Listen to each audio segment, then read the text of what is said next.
Museveni agamba yaleese dda mutabani we yagabana buli mirimu gyonna, yagaba visa, yagaba kaadi, yagaba abakozi.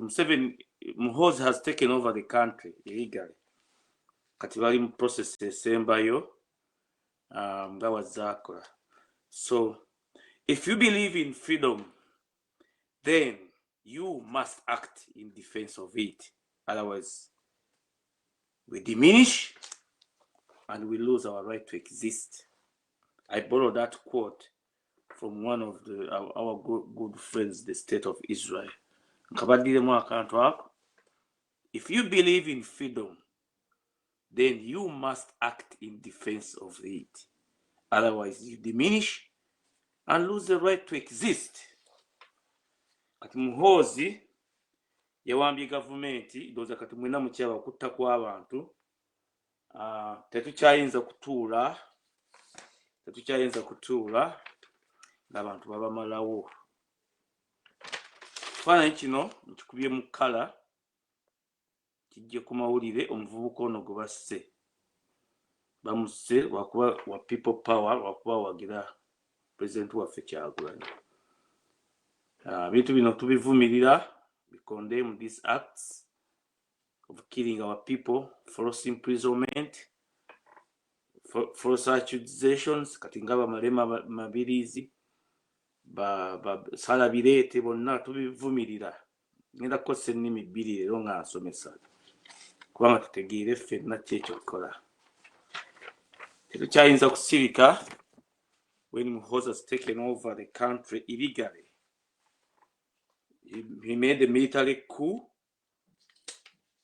Now he's using the military to assert his authority over the country. We cannot keep quiet, and we shall not keep quiet. We shall fight until we overcome him. People who think that it's just a joke, that we must keep quiet. You know that young girl that was buried on the weekend, I think 2 days ago.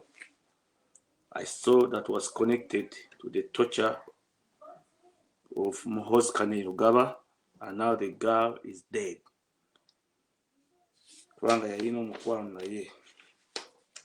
So, Kati, what I'm going to teach about today or analyze today is the issue, first of all, of the Uganda Airlines. It's why we should remove Muhoozi and Museveni from government and correct what went wrong in Uganda. Let me show it to you. I want to show it to you because last time when I was here, people were asking me, why don't you teach in English? I said, no, I don't want to teach in English because the topics I teach are so radical. But now I don't care. I'll do what I have to do. Teach our people what we must do in a self-defense system for our country. Let's show it to you. I think I printed it here. I want to show it to you. It's here. This is what we are beginning with here. I don't want people to say that I'm just teaching things that are not there. So it's about the Uganda Airlines. The leader of opposition in Uganda, Joe Senyon, was explaining about what was wrong when they were auditing this Bamturaki in the Uganda Airlines. I think about a year ago or 2 years ago, and Museveni kept quiet and refused to fire him. Uganda has lost so much money that would have helped us in the road making, in the deficits of borrowing that we haven't paid, or the country that is running on borrowing here and there. So now, Museveni has hired an Ethiopian. It's here. Museveni has hired in Ethiopia. I'm going to use 2 languages. The State House has refuted reports that President Museveni has appointed Ethiopian aviation guru and former chief executive officer of Ethiopia to run the Uganda Airlines.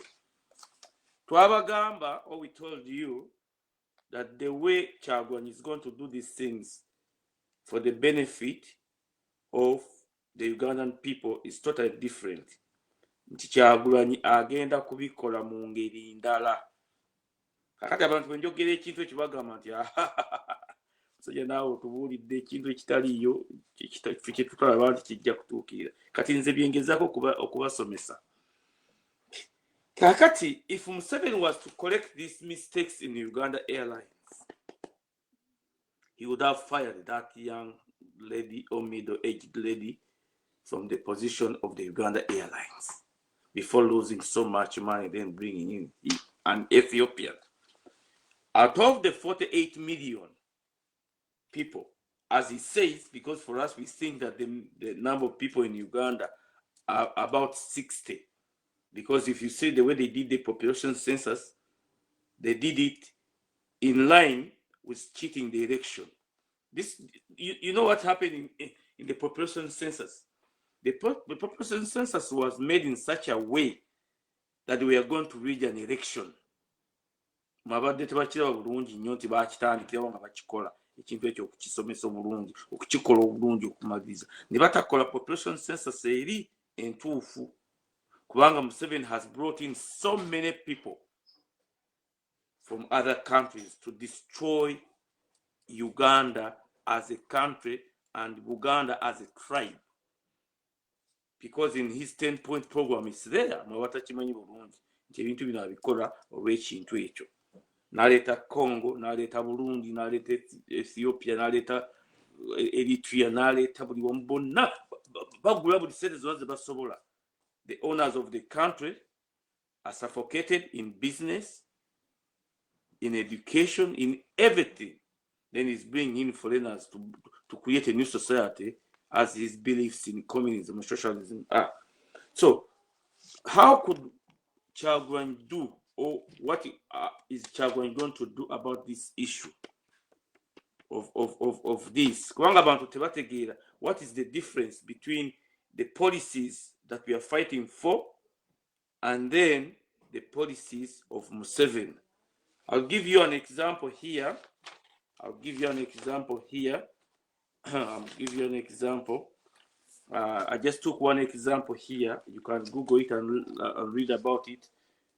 As of late 2024, JetBlue Corporation Board of Directors consists of 13 members. I'm giving you an example on one of the successful airlines in America here called JetBlue. It goes all over the world. I don't think it goes to Uganda, but it goes all over Europe and in America. These are corporations owned by American people. Kakati, a difference between Museveni, Kyatayaga, because Museveni doesn't want Ugandan people to get rich and to get money. That is his policy. He's a bad person.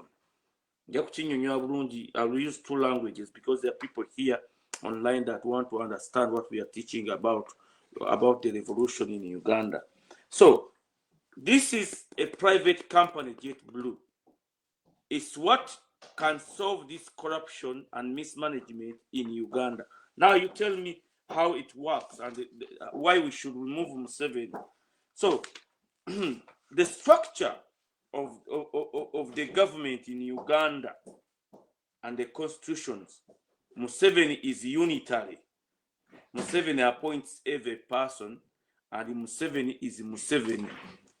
Now, JetBlue does not typically lease specific domestic routes direct from the US Secretary of State. JetBlue acquires operational authority for routes through the regulatory public interest process managed by the US Department of Transportation. Now, olaba ebintu bino bibiri engeri ebigenda okutereezebwamu kubanga bitugenda okusomesa ebijja okutereeza Uganda. Nti Uganda, the Ugandan people that have been suffocated to become poor so that foreigners come and take over our assets that belongs to us, like the Uganda Airlines belongs to the Ugandan people. It's a Ugandan company. and how we are going to do it, Ochagwen, how he's going to do it. These are the two things I want you to see, that the system of government here is through the Department of Transportation. It's the structure of government that once you have a president, a vice president, and the US Secretary of State, but the ministries, now you see Uganda has so many ministries that are just cheating money from the country, stealing money, Kuba, secretary for this, secretary for this. No, the structure changes. Now this one of the airlines comes under the department, the US Department of Transportation. Remember, the US Department of Transportation was taken over by the last here in Boston, the last yes, he was the last mayor of Boston, and Biden gave him that big job of being the US secretary. It's under his dog. Enyonyi Museveni, he appoints whatever he wants because he wants authority. Now here, the leasing of the routes and the connection is under the US Secretary of Transportation, Department of Transportation. Until they are private owned, like me, like you, we can come together and form an airline. Ekikyanga tekiriiwo, ebyo tulina okulwanira okutereeza eggwanga, tutegeere nti eggwanga lyaffe tulifunamu, tetuliwa bannansi. Okwata otya omu Ethiopia, they have taken over everything. Wewe waffe gye badde bagula oli yabamye ettaka, babadde baŋŋamba story waffe eyo, yabamye ettaka, yali dunze singi 10 million, 1 billion, but the Eritrean was paying 1.3 billion, and the man said, no, I like the money, but I'm going to sell it to this one. No, the Eritreans are not going to take over our country, because Museveni, the way he has done his politics of destruction for the country is that now he's bringing his son. To be very good. Let's go to other things now that I'm going to be teaching about. What shall we do? I'm going to first go to the issue of the diaspora, because there is a puzzle. There is a puzzle. There's so much killing. There's so much bloodshed, and no one knows what to do in Uganda, including the diaspora. And I've talked and I've taught, and no one seems to know and to care. What must we do? Now, there's so much fear in the diaspora. That there's so much fear. People want to engage, but people still want to go to Uganda because it's their country. And Museveni has put in laws that you must get a visa. A visa. If you're a radical like me, but I'm a Ugandan, I'm a Muganda, I'm in the red line, he has the power to stop me from getting a visa to go to my country or visit my country, because I own and hold a foreign passport. But the foreign passport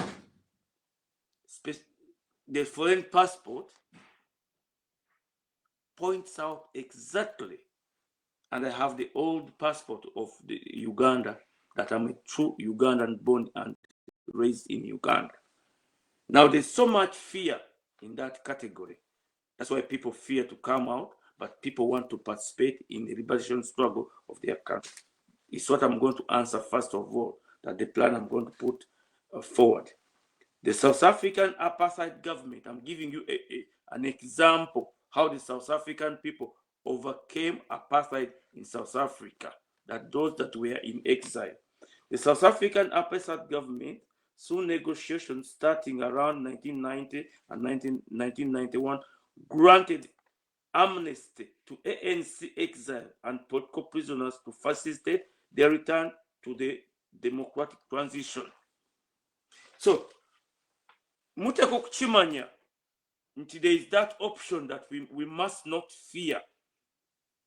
the plan that we are going to put forward so that you don't fear to participate, because if you sit down, it's what Museveni likes. Gobotuula noga nti banne embeera njiraba n'okutta abantu nkulaba sina kye nnyinza kukola bwe naabiyingiramu ate nina okuddayo mu Desemba. So ffe tubagamba nti the struggle that is going to be waged against Muhoozi Kainerugaba is not going to take long if we do the following. Waka tetukyalina kye tutya. Abantu baffe amakomera gajjudde. Waliwo omuntu omwe yagambye n'agamba nti someone said that the doctors have been told in Uganda that when they are bringing in people from the safe houses, from the barracks that have been tortured and been killed, you must write the following report. These people were killed by gunshots. You must write postmortems that are totally different because they don't want evidence that will incriminate them in international tribunals and in the Ugandan after they leave. Amalwaliro gajjudde, mortuaries zijjudde. Boys and girls of people power that have been tortured and killed in barracks, military barracks. We cannot keep quiet. We cannot keep quiet. We have seen enough from the days of Idi Amin, Obote 1, Obote 2. We have been victims. Our fathers have been victims of these circumstances. We must act now to save our country. So Kakati, you have to know that when we do what we have to do, in the end, we shall reach this area that I'm telling you about. We shall reach negotiations.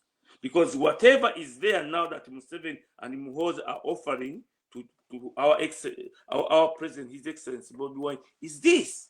Oh, sorry. His Excellency President Robert Kyagulanyi Ssentamu. I don't want to call him Bobi Wine, that's old.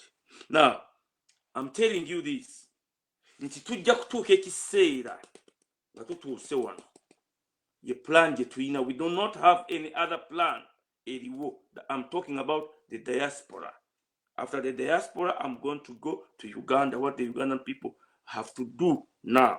Akati, mukitegedde nti when we go in what we have to do, nemutatya, because what we need are international forums, Uganda international forums, to engage the diaspora people and then the international governments that are supposed to help us. America, Canada, Britain, European Union, all these countries using international bodies like the UN.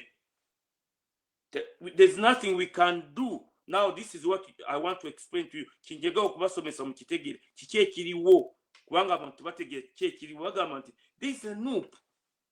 There's a NUP. Why don't you use that? Yes, we know what is in NUP and we can see what they can do and what they are doing and what they cannot do. We are trying to do what? To close the loopholes that are there so that the struggle moves forward. We already have a leader and we have a political party. Kyagulanyi is our leader. He's there. No one wants to take away leadership from him. Kati awo abantu batategeera bintu bino. Kati we want all the parties that are fighting against Museveni and Muhoozi to come on board. To come on board. There are so many people that have organizations. Those are the ones that are going to create the Uganda Nationals Political Council, including NUP in the diaspora. NUP in the diaspora must remain as it is, with Kauma as the leader or as the president, and then there must be a Uganda Nationals Political Council, like it was in Moshi in Tanzania, so that tetulinamu loopholes. Kubanga ffe tulaba ebintu ebitali. So let me explain this very well. Mukitegere bulungi nnyo kubanga abantu bajja kuwooza nti nina bye njogera ebitali bituufu. Nze mmanyi ekiri mu NUP. They are very good people that have done a very good job. Kauma has done a good job, and his leadership is very good. But what we must do is to close the loopholes and move forward to the liberation bench or the liberation point of removing Museveni. We need what they call conferences. Kati abantu batategeera bintu bino. Conferences, ne forums, ne engagement. When you call people that you want to talk to them, as it has been, abakulu nga batuula wali ku bench nga babuuza mmwe kiki kimwaga mubakolere, kikimwaga mubakolere, nga bakugamba kino nze mbuuza kino. Abamu tebamanyi na politics. Now we had a very good town hall meeting in such and such a place, and we had a very good engagement with the people to know what they want. Kati awe wali problem with diaspora awo. That's where the problem is. It's an engagement. The leadership, even if they are coming from Kampala or they are in the diaspora, they are engaging with the people in conferences that change countries, that bring in ideas. They are called debates, like what you see in Parliament of Uganda. We know that the ruling party that has cheated the elections, that's the way it does things. It has the majority, but the debate, those are the two things. Diaspora. We must reach that point of debating and making results, like you see the Parliament or like you see the Senator in America. Kati ekyo kintu mukiraba kyensomesa kitwawe forward okuwangula struggle embi ennyo kyetulimu, kyetulina okukola kati. Tulina okumakinga sure tuva wano netutuuka ku point eyo netugamba nti okuŋŋaana lwabadde e Boston, lwabadde e Washington, lwabadde New York, lwabadde egindi. We came to debate the issues of liberation of Uganda and unity. What shall we do? You bring a topic, we debate it. There are people that second the motions, then we have resolutions on record, on camera. Then we forward it to where we want it to go. Kati ekintu ekyo mukiraba nti bannayuganda batudde 50 mu diaspora, batudde Canada nga bali ne meeting eno, batudde Bungereza nga bali ku meeting, because things are now going to the point of no return. Either we lose the country to Muhoozi and his children and grandchildren, or we liberate ourselves. Because for us to create jobs, we must liberate ourselves. Ekyo nakyo ngenda kukyogerako. Bw'olaba nti Swahili, where people don't know where we are going to the North Korean type of leadership in Uganda. That's why Muhoozi is killing people. He's not checked. Omuntu omu yagambye n'agamba nti munyiivu nnyo, tulina okusooka okwekweka. Awo ngenda kaakati munyiivu nnyo, kati tulina okusooka okwekweka. Kati atabuse dronze zimalawo abantu, kati tulina okwekweka. This is our country. Tulina okwekubira enduulu mu international community using international conferences and forums. Kirina kibagambye kye tulina okukola nti in the end, when we engage in the international community, well, that's where Museveni doesn't want President Kyagulanyi to go. Amwagala kati aveyo mu hiding, ajje bateese amuwe ekyoba prime minister, bamuwe ekyoba prime minister, amala amutte. Then Muhoozi continues with the struggle. Amuse politically, amuse economically. I don't know why that yabbye ssente oba biki byonna namukolako audit n'akola buli kimu kyonna. Eyo enkola ye, because Museveni is a revolution and President Robert Kyagulanyi Ssentamu is a good revolutionary leader. So the plan gye tuteeka ku mmeeza bannayuganda tutaasa esooka eri mu international, eri mu diaspora. the unity and solving problems in the diaspora, bringing people on board, even that has an organization as it was in Mosh. Your first step, if you know diaspora, no see engagement. So, but okay, conferences, we go through engagement. Abakulu ne batuula wali ffe tubawe kiki ekyokukola kubanga balina ebifo byabwe bakuuma gundi mukulu w'ekifo kino gundi mukulu gurupu ebutuzizze mabega omutali checks and balance. Once we solve that checks and balance, we say now we have come to solve Ugandans' problems in an international conference.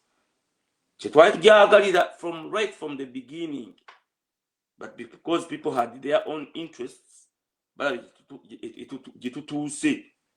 we cannot keep quiet.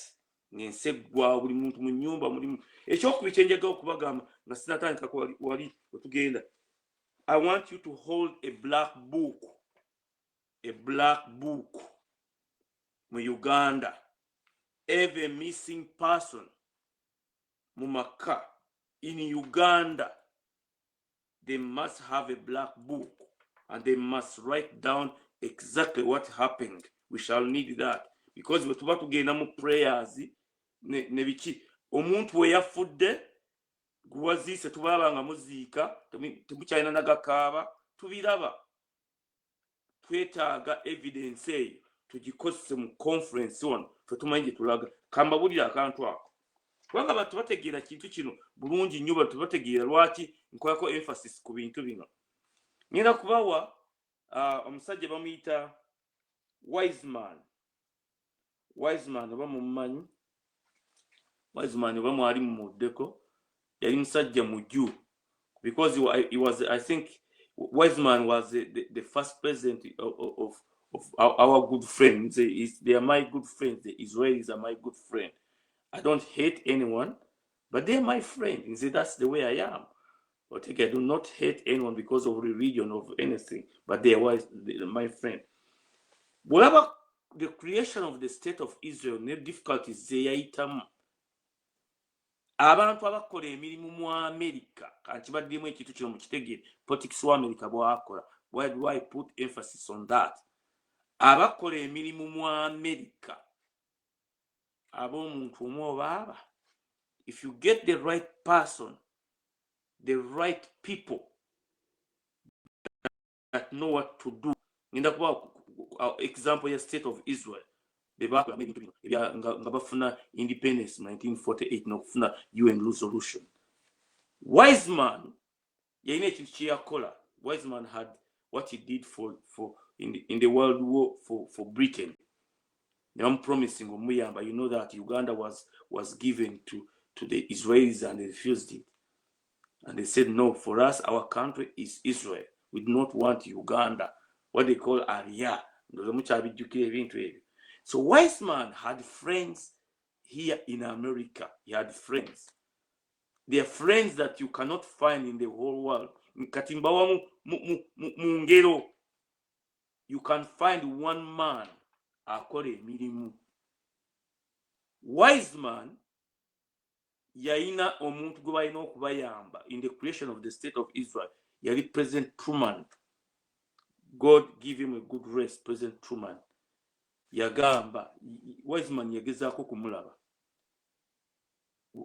Truman n'agaana okumuwa appointment. Wiseman n'adduka. He went and found a friend, his friend of Truman, and said, look, we want to talk to President Truman. Kati mbawe ebintu ng'egye babikola mu America, politics eng'egye bazanyibwamu. Kakati bwe bituuka okukolebwa bwe bityo ne bakukusa Wiseman behind the scene and they took him to the State House, the White House in America here.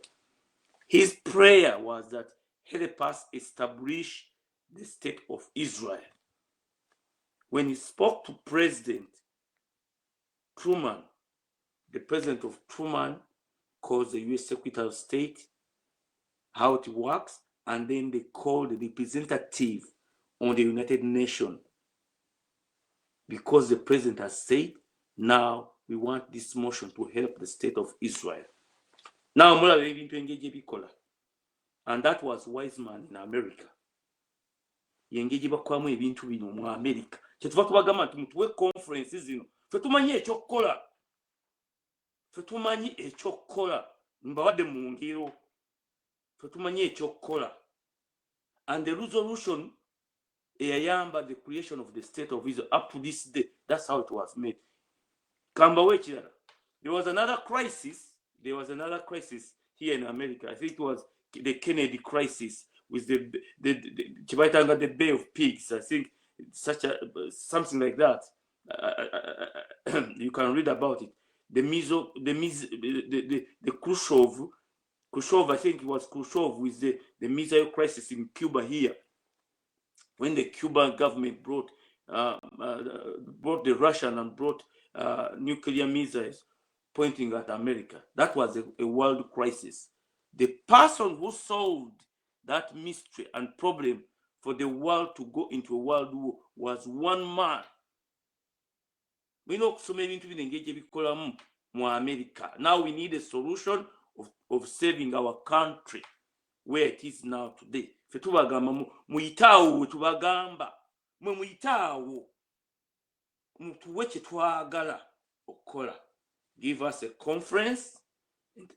We need it now every 3 months. We have to be serious. Kiri twakisolvings already. Temukittya. Bani musooke mu holdinge okutambula ke Uganda omwaka nga gumu. Musooke mulindeko tukole ebintu bino tubimale eggwanga lyaffe lisumukuke. Tulemese Muhoozi taking over government. Kakati ngenda ku kirala ekya self defense mu Uganda. That's what I'm going to teach about today. Now, for Uganda, okuba nti eyita mu processing abasajja ba Israel, there were people on ground in the state of Israel abaakola omulimu. Tebaatunula butuuzi kati awo ngenda nti Muhoozi ataamye n'amagye, because Muhoozi made a statement several times and says, the army on my orders shall not allow a civilian to take over the country. That's on record, because when we are doing these things, when we are together, we shall debate these things.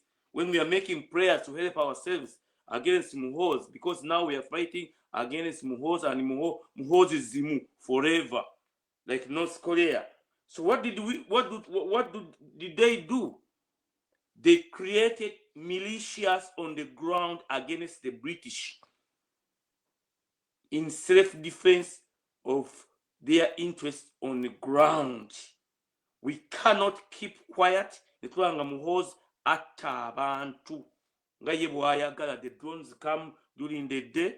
2 days later, the body is brought in Mulago or is brought in any government hospital. Then you are told to go and pick up the body and identify it and take it for burial. No, we have reached a point now of creating a militia, a self-defense army for the protection of the people. I told you last week, now China changed here. The only loopholes that we have now, one is South Sudan, where the militias are there. It's a good ground for hiding and learn self-defense tactics. The other one is Congo.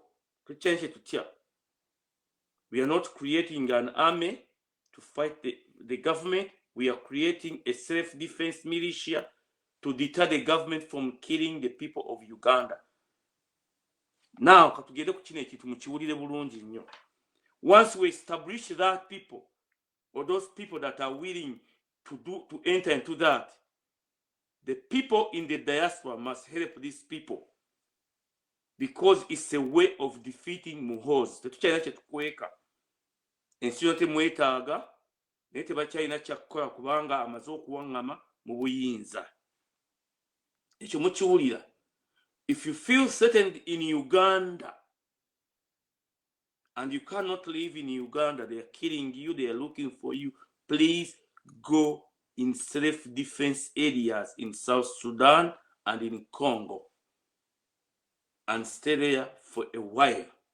Why do I say that? Without even firing a shot, I'm lying on what happened in South Africa. Now, I'm going to explain to you that. Museveni, bwe yali alwana olutalo twalwana ffenna. They were mostly Baganda and Rwandans. That one, ekyo kukimanya, because all of them were looking for the ways of going back home. Kati yatwefuulira atutanga bw'ayagala. We are the enemies, ettaka litutte, akoze buli kimu. Now, what did he do? Mubuuze tinyefunza ajja kubabuulira mu ntuuso eyo nze namanyanga batraininga abavubuka baalinga 8 oba 1,000 ku ttaka lya gundi oyo jja tinyefunza mu ntuuso eyo.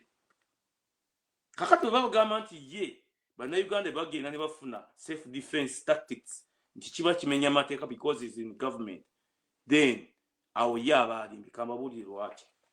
You know what he did? I want you to go online and Google this and then learn something today. The first thing Museveni did was to call Habyarimana. Namugamba Habyarimana, I have a problem here. There's the Rwandan boys, the Rwejema, the Kagame, they want to go home peacefully. They want to go home peacefully. Yamuita. No, God, these boys are here. I think you better settle this problem of the Rwandans that are in exile that want to go home. So, by us creating a militia defense force for protecting our people from massacre from Muhoza and Idi Amin, how we did it, and Milton Obote, then we shall engage to our international dialogue, our international conferences, as one people, using the international committee and the UN. We shall write to him about the issues that are affecting the Uganda, especially now look at the militia and the military taking over the electoral process and the regime. We shall take him through that process without even fighting. Once he knows that now the Uganda people are armed and they are ready, trained to defend themselves, he will stop, and the international community and the Ugandan people in the diaspora shall force him into international conferences to solve the Uganda's problem, because we are not looking for war. We are safe defending our rights, our right to exist in our country peacefully. Every place, there are people that are crying. Zimbabwe, every election, there are people that have been shot because of Muho's orders, take over the electoral system, because no, the people like Kyagulanyi as their leader. Now he's fighting Kyagulanyi as a man, not knowing that Kyagulanyi is an idea of freedom for the Ugandan people. You understand what I'm teaching today? We shall take him through that. Failure to establish what I'm asking you to do in the international community and in the Ugandan side, militia, the Jewish people in the state of Israel created a militia to defend their rights against the oppression of the British on the ground. Lehi, Igun, Pamaha. A venture that created the army of the state of Israel. Now let's go to America. In America, the resistance against the oppression of the British government in America, they created militias. Kati nsomesa tewakyali kyakutya bwe togenda mu kooti tugende mu kooti tetukyalina kye tuyinza kutya bunaku tukaaba buli muntu akaaba tamanyi kyakukola buli nnyumba erimu abakaaba atta anona bunonyi genonone kitatta genonone kitatta n'agera n'anona ne batwala ne batta majambere alina akajja kake. Obote had his own army. Oito Jok had his own army. Paulo Mwanga had his own army, killing Ugandans. Until when shall we keep quiet without solving Uganda's problems and conflicts? We must take radical steps to end this conflict. from what we shall have on the ground and his response, what they are ready to take over the country. Even if Museveni dies, that's why Muhoozi is leading the country, appointing people without authority. That's why if Museveni won by 74%, why are they killing Ugandans? Why? Kwanga is very bloodthirsty, has to kill the way he wants. No, that's not kukikiriza. Nzemba wadde kitulina okukola. Creating self-defense forces, you are not going to create in the political system and the security system in Uganda. We have to form what they call outside areas. Katika jizengendako. Kongende ku visa and creating jobs. Kakati, we go to the issue of what? We go to the issue of rat lines. After here. Israel created East Army by unifying existing underground paramilitary groups, the Haganaga, Igun, and Lehi. Bebakola. Katoliwa government mu Uganda, what is on the ground, if we create a self-defense force to defend our rights to exist in Uganda peacefully, and to bring the government to a standstill so that it's accountable for its crime that is doing against the Ugandan people. Nti kimenya mateeka kati awo gwe tomanyi kyokola. Nze buli kintu nkikutereddeko. Tugere ku kino. The American created a self-defense force against the British by transitioning from local part-time colonial militias and the minute men. Bonna babikoze. Once we have the international conference ng'etambula buli myezi 3 nga y'Abannayuganda bagyenyigiddemu tukola emirimu, this man, we shall put him down so quickly without even firing a shot. Kwajja kutegeera nti kati bagenda. Otegere wakati ekimukozesa ekyo. He wants to create fear and subdue us so that he can build the North Korea type of regime in Uganda, a dynasty of them as they want in Congo, in Uganda, in Rwanda, and Burundi. The good Tutsi. And they are telling no, we are not against the Rwandan people. We want to create jobs and solve the problem of the Great Lakes region and catch up with the world. You fight Jarwanyisa.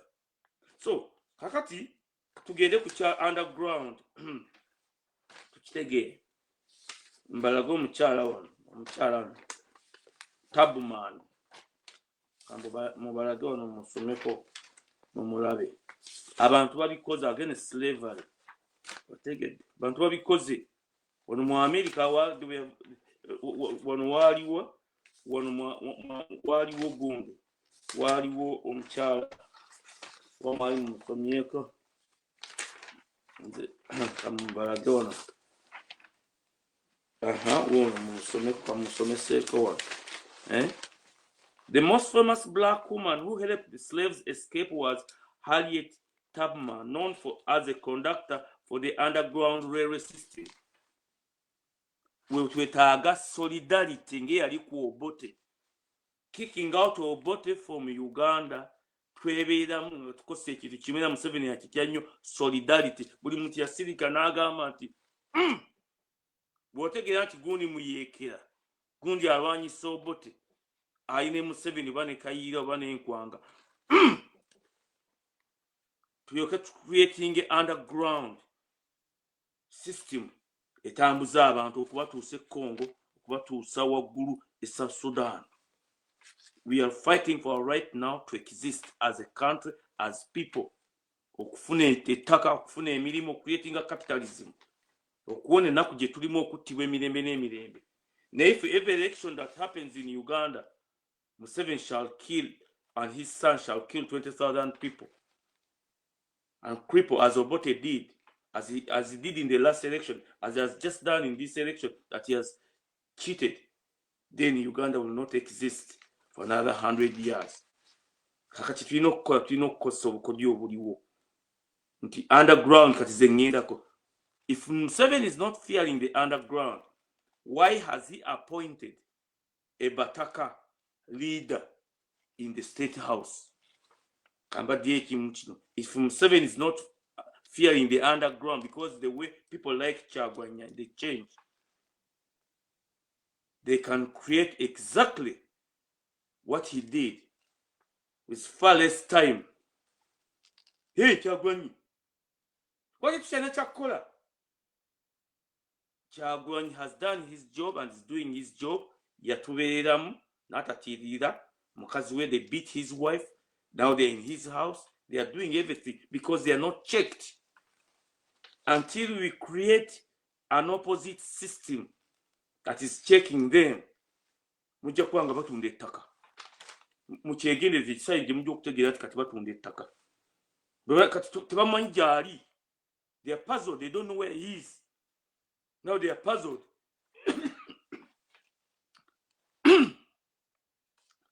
Tulina okwebereramu. Abantu bebereramu. Harriet Tubman yakola byakola okuyamba abaddugavu. Museveni yabikola mu NRA. Bakayira baabikola. Nga bw'otegeera nti gundi muyeke bayita osirika busirisi. Naga abaana baffe mugende mukulwanirire. Akawogo kaako, akantu kaako. Mugende mukulwanirire. So for us, we shall take him process by process, using the international conferences of peace for Uganda, nga tukwagana international community. We shall take him process by process. Checks tumazo zibalaga. Don't fear, just hold on. When we are negotiating the return, we shall use an amnesty, because when we go to the international conferences, nga UN is involved.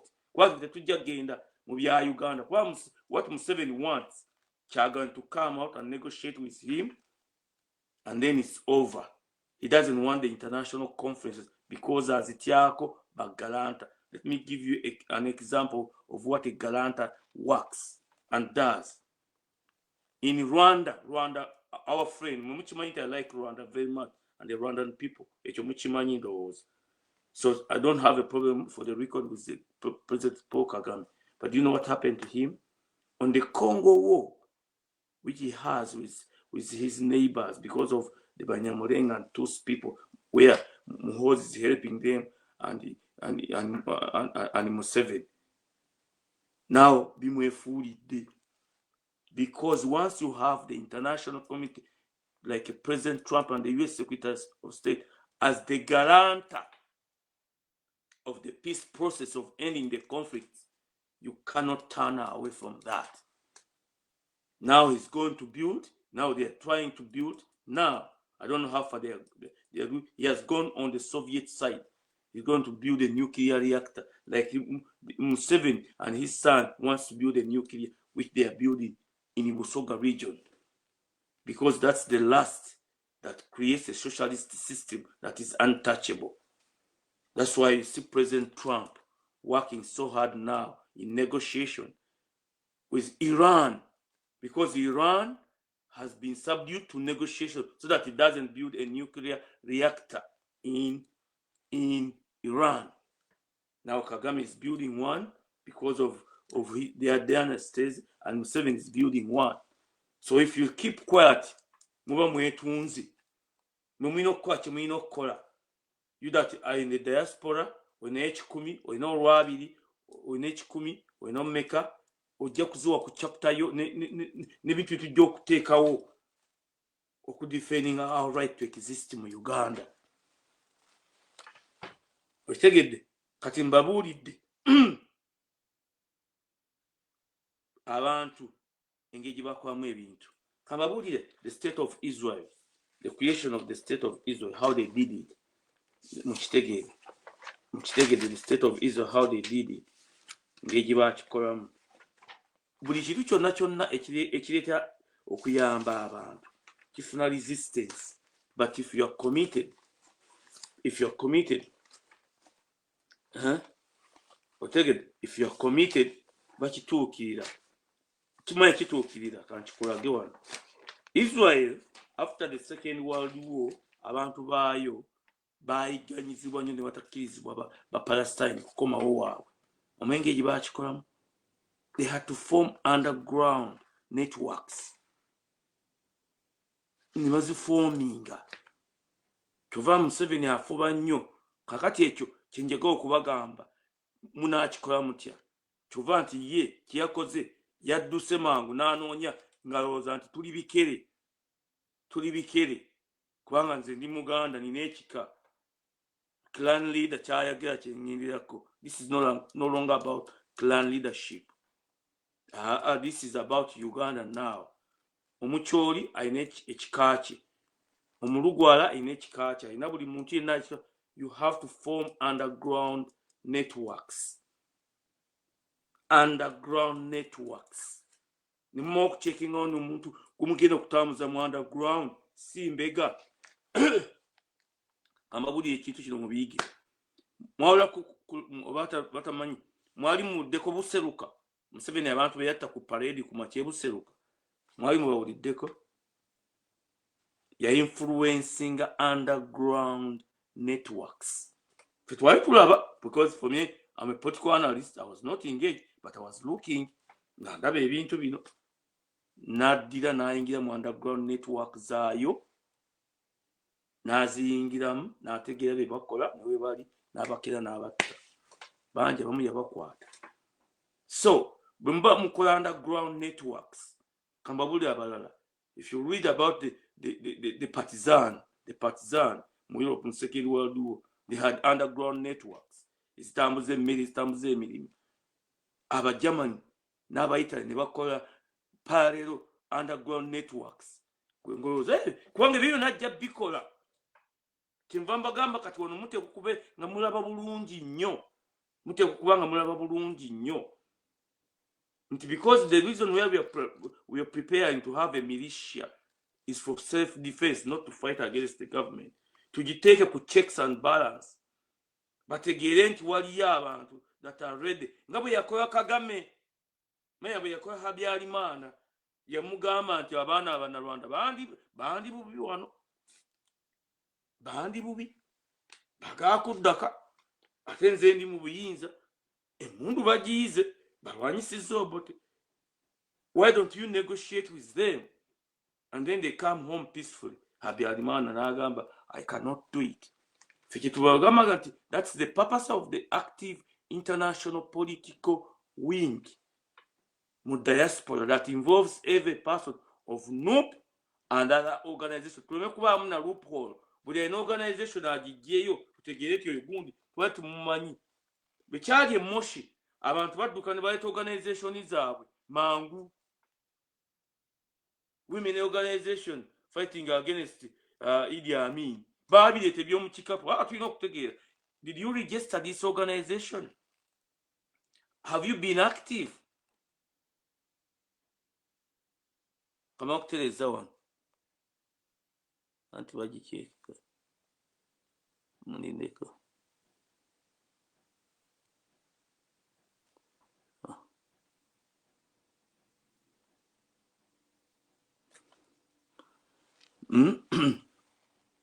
You have to become conference so that we put him on check.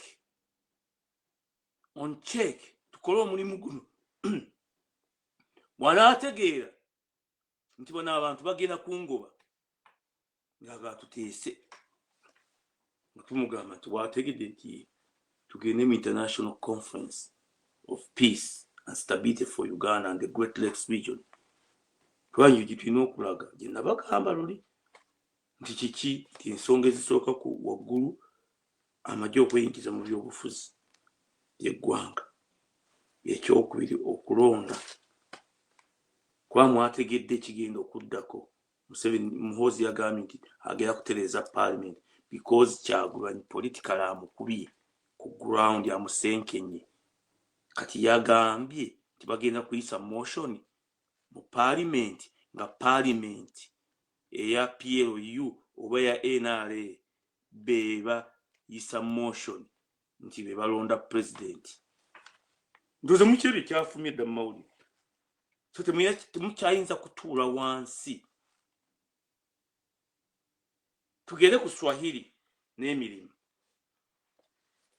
Uganda to step up US visa compliance drive. Teri muntu mubi nga Museveni atayagaliza bantu be kufuna. Kyagulanyi ono ayambye bantu bangi abakubiddwa bonna n'abaleeta wano okujjanjaba bangi nnyo bali wano mu Amerika. Kakati Muhoozi Museveni akiraba nti abasibe bamutolokako alina kubasuffocatingira kubi n'abatta nabeerawo nga abantu batambula butambuzi bavuga buboda because that is his system gyazimba class oversowing class abaali abagagga abaganda kati bagula bu 50 by 50 ettaka ligenda ne kaboda kavuga nako kali ku mabanja nako bakakwata ne bakalyamu DPC n'akalyamu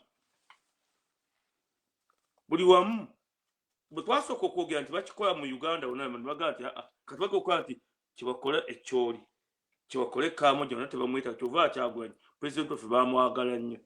So the visa compliance drive, what I'm going to talk about and creating jobs as I finish is the issue of the visa. Museveni said that he welcomes President Trump, who is a very good, honorable and good leader that is going to take the world to another level. And he said that I support his drive to deter the Ugandan people to come to America because they have to stay there in Uganda and start agriculture and start farming. That's what he is doing to oversaw the class. You can't even afford to buy a 50 by 50. Now it's telling you have to go for agriculture. Agriculture where? You bring in a Chinese, you bring in an Indian, you bring in foreigners. Kenyans are now buying land in the areas of Karamoja. What? Doing great farming. If you don't know, then you go and work there for them. Instead of someone coming here to America and get capital and buy land. The land itself is a problem because one land has 5 or 6 titles. Ebyo bitulwanya kakati tugende ku kino, how can we do it? Ekya visa ngenda kuba kulaga ensi. I'm going to tell you a country called Chile. I want you to read about Chile. If it is Kyagulanyi that is in power, the first thing we have to do is to work, and that's why we want the international conferences, is to give a plan B to the American government that if you support us in this struggle, these are the following things that we are going to do. We must counter offer as Uganda the thing that we are going to do, that Kyagulanyi is going to do when he gets to power, because that's how politics works. Mukitegeere kyensomesa bulungi olwaleero nti kimulina okukola kino bwe tuba mu conferences we have to give our plan for creating jobs, a new Uganda, not a place where we shall have restriction on visa. Let me give you an example. As of 2026, Chile is the only country in South America whose citizens can enter the United States without a visa for tourism or business up to 90 days through a visa waiver program. Chilean citizens must have a valid electronic system for travel authorization approval before travel. Why? Why does Chile has these things?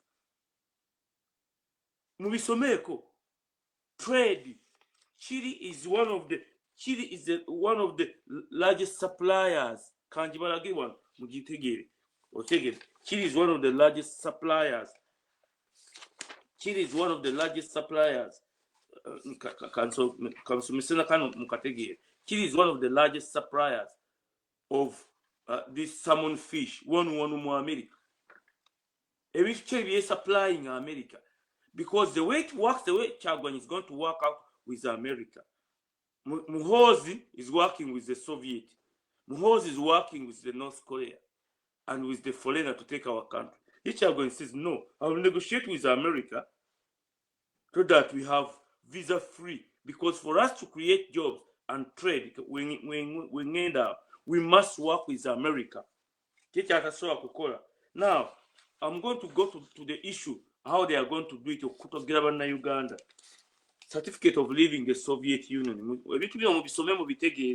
Leaving the Soviet Union was a highly regulated process that required official permission, as an unauthorized departure was considered a treason. Museveni bwe yasindise minisita we owakola ku bintu bino yagambye nti bagenda kuteeka process mu Uganda kubanga waayagala omuntu omubi gwe bw'otuula obutuuzi awo oba weekotogedde omuntu omubi mu kifo ky'okuworking out nti what does America want that we can work with it to take away this restriction, at least leave us to where we were until we open up the trade routes and manufacturing routes. Nga ye bwagamba nti agenda creating a massive job areas of employment in Uganda, international trade. Bino bintu bye yandadde akola naga no, look, let me negotiate with the American people. What do they want that we can work together to get us out? Nagamba nti you are very welcome. Naga ngenda kubateerawo. Now the Uganda government is going to put into place vigorous, nga baziise vigorous ng'ezaali mu Soviet Union, ng'okukkiriza okufuluma. Bw'oba ogenda Dubai kukola kyeyo kwetunda, you're welcome.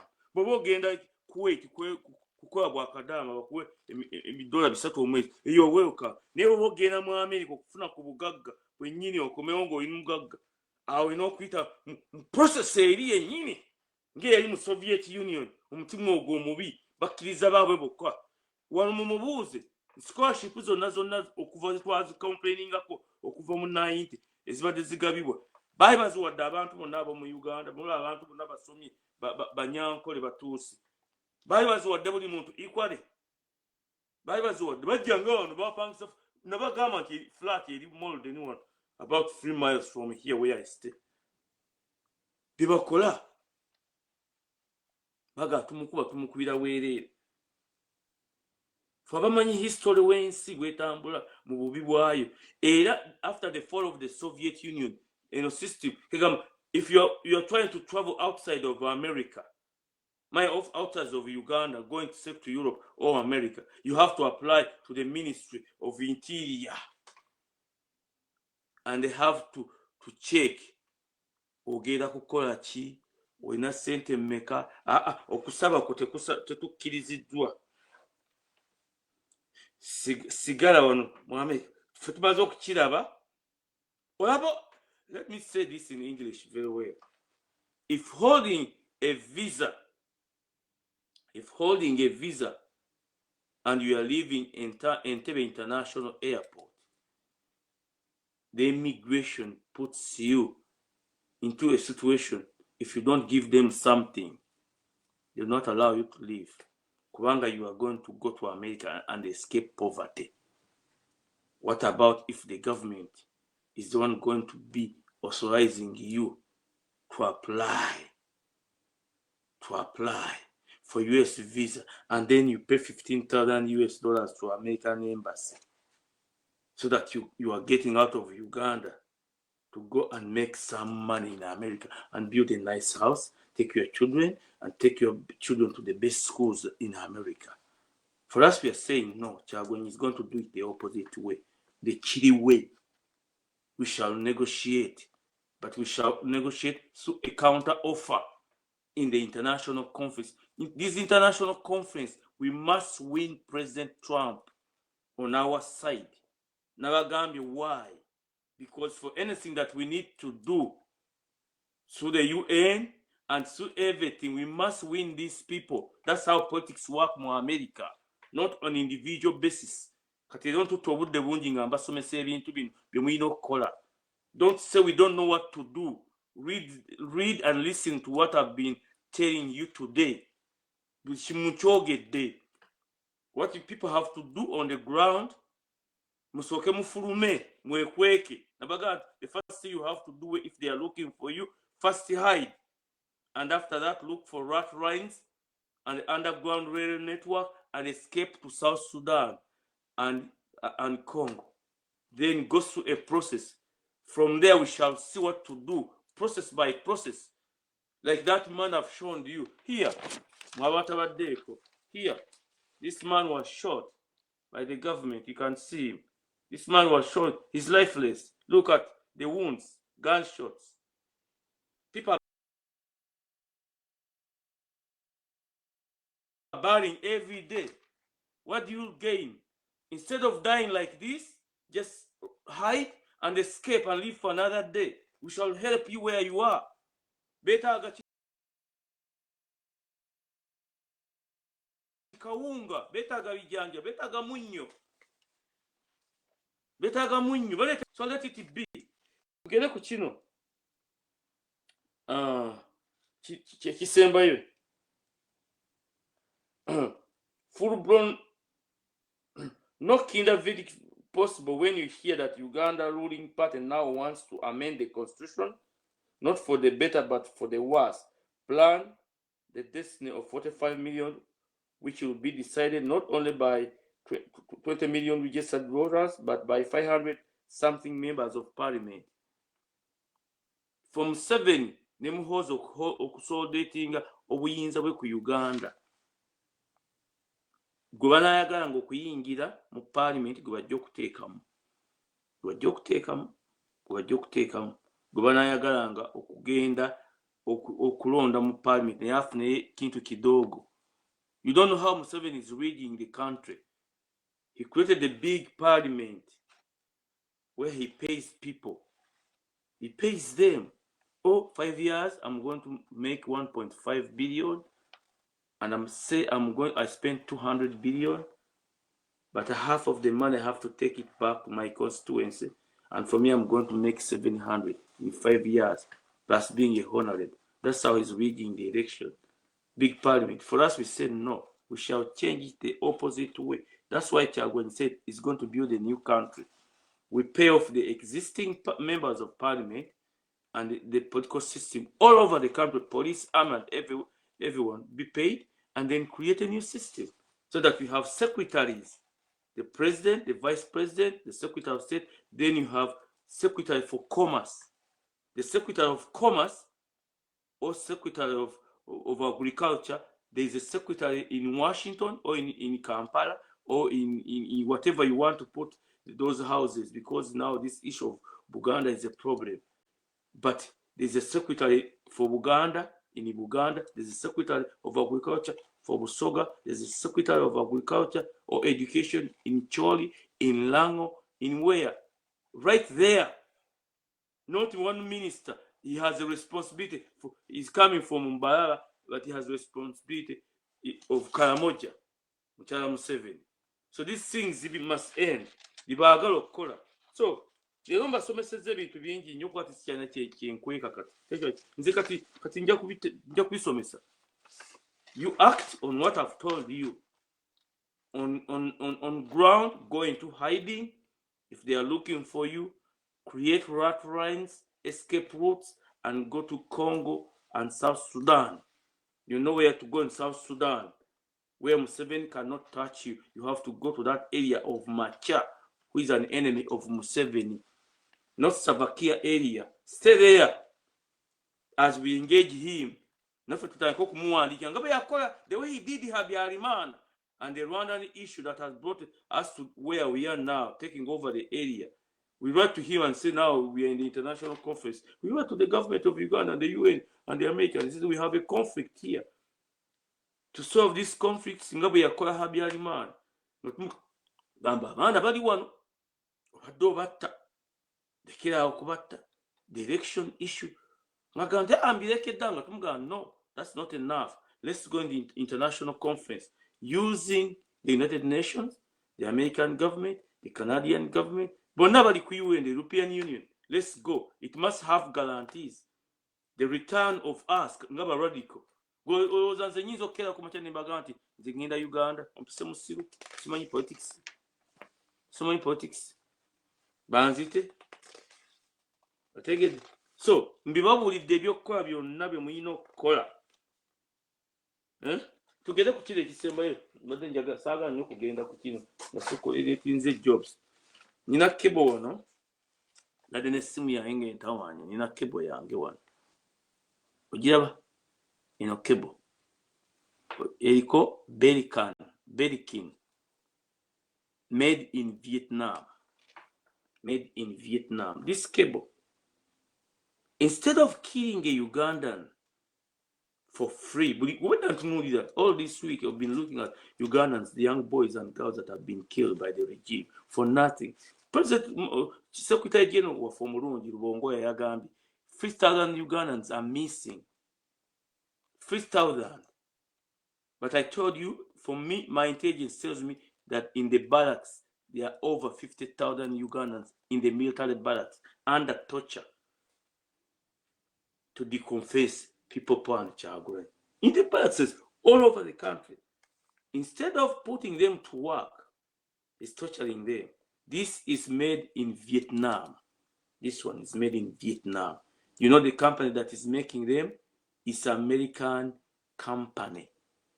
As we finish on Vietnam, Vietnam had to move from its radical of defeating America, fighting against America, to joining America to create jobs in America. If you get time and read about Vietnam, the education system reform, if you look at the education system reform Muchala Museveni is doing now, putting Swahili, you laugh, no going to Swahili, instead of teaching people technology. Look at the education system President Chagwan is going to put in Uganda.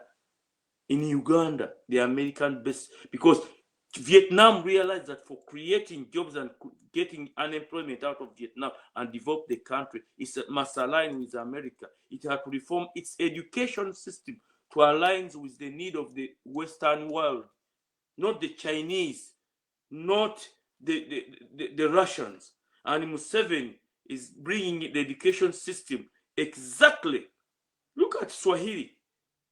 Why do you waste people's time? Because he wants to create a new society with a new language, like Swahili. Tanzania would have been the best developed country because Nyerere, he changed the country to Swahili. And in the end he said, Wajama munisemeye. Munisemeye. That's what Nyerere did. Because I hated Nyerere so much. What he did to Uganda. He's the one who took out Lule. It was Lule.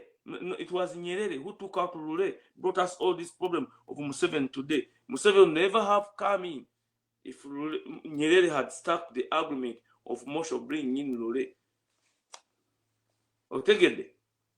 So in the end he said, Wajamoni Semeye, forgive me what I did to Tanzania. I brought it down. Now what Muhoozi is going to do to put his agenda forward is to create Swahili, these languages. So we must resist Muhoozi, we must resist Salim Saleh, we must resist Museveni. You're not good for Uganda. Mwebereremu nze maliriza okusomesa, mwebereremu. Ntuto obudde bungi, mwebereremu. Temutya, look where you are going to help the struggle. Musigale ku nupu nga mugiwagira. Chagwan will come out when he wants to come out. The day will come when you are in the international conference. Nga Museveni byazivangamu. Museveni yavanga mu nsiko n'agenda mu international conferences. Maya n'agenda mu conferences e Kenya. Wow, those Nairobi peace conferences. Chagwan yasigala tetumanyi gyali twagala kumulabako president waffe tukwagala. Gira obeerayo weebereremu. Teka bannayuganda bakulwanirire. Kikino, Vietnam education system is rapidly transforming from traditional model into a state-run, competency-based. Fetwaga state-run. Education system twagibasomesa emirundi mingi gikwa ekola state by state. State by state. Si government eyawagulu eba ne secretary for education. President Trump kyeyajjawo juzi ndowooza kyajjawo kati. Ng'abantu abaana baffe mu Uganda bafuna visa bajja mu America ne basoma ne bakakinga up with the world. Kubanga because Vietnam yayina okuyingira mu system ey'ensi yonna, they are able to manufacture this. Omayiseze naguza akantu kano. Omayiseze naguza kebeni. ojima yino muyinza gigugolinga ku Belican. It's one of the best charging cables kubanga eri yadde entawaanyi. Nagiguze $2 naye nga officially egula $3 mu America. This cable, if you Google it and see how it's made, nagigugolinze nendaba components zonna engeri Vietnam gyeyitamu okukola bino. Kati Vietnam ye hub ya manufacturing munsi. Now the welfare of the people is up. For us, we are not going to do the Vietnam system. No, we are going to do the American system direct. Nga these factories are owned by Ugandan people, not Chinese, not Indians. These ones. Also okola cables zino emitwalo oba gumu oba 10 buli week. This is your money. Bitulwanirira bino. Creating jobs with sector. Next Museveni mucha Museveni kutufungana nti bagera kukola reform. South Africa, those are areas of resistance. When the resistance starts, yes, it's going to start. Era mujerinda tetujja kusirika. Abajogenda in the end they will pay. They will pay. South Africa, 1976, what happened? What happened in 1976? The resistance against those apartheid leaders create these foreign languages. Okuzikaka ku bantu. Kubanga okakaka otya abantu.